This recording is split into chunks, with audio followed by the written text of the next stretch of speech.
everybody, welcome back to my channel. So I'm really sorry I wasn't able to get you guys a video out this weekend. I was trying to make a video on melting aluminum like I've done in the past, but that didn't really go so well. Look at this video here.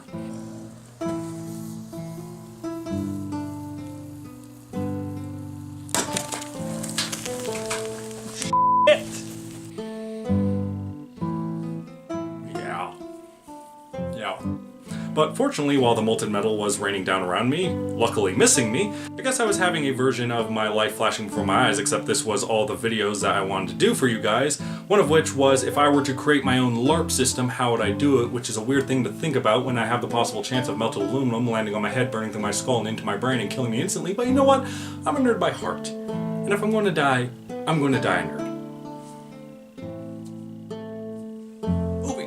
But while everything I talk about would be relatively simple and easy to understand, there's just so much I'd add to it that it'd be really hard to make a video like this without it being 20 minutes long, so I really don't want to do that, so we're just going to chop it up and give it to you bits at a time.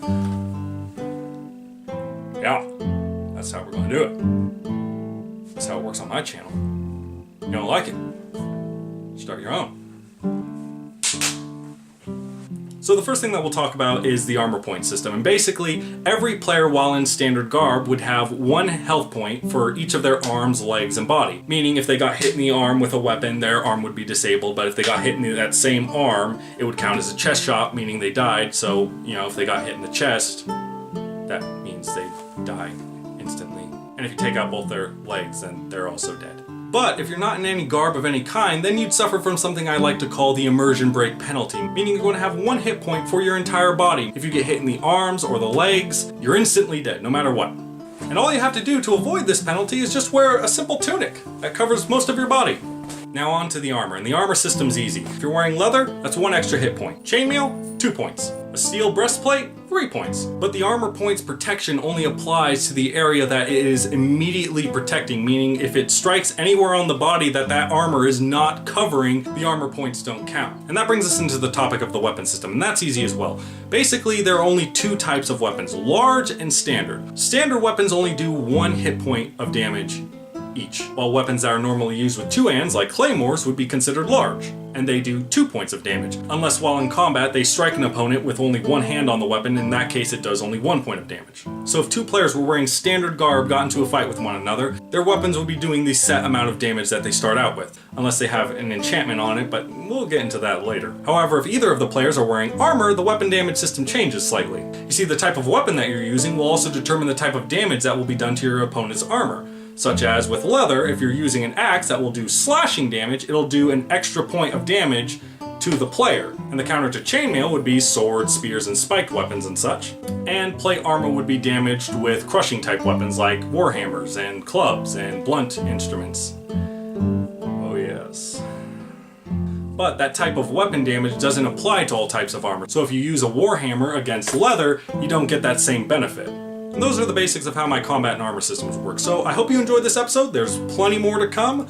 If you feel like I've earned it, please give me a like and maybe even subscribe if you're feeling extra generous. Don't you want to see this face more often? Come on now. You know I earned it. I'm not groveling. You're groveling.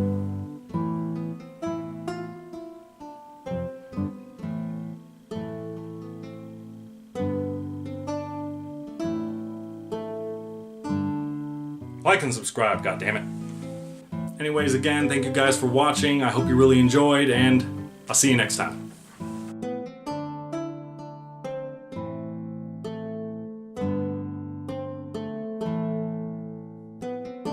I can't wait to see you guys next time.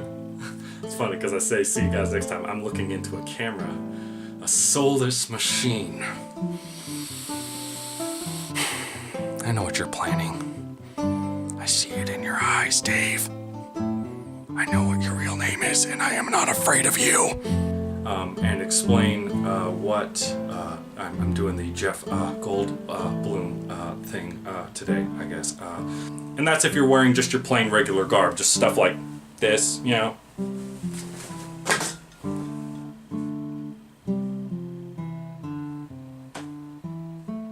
You can't plan this.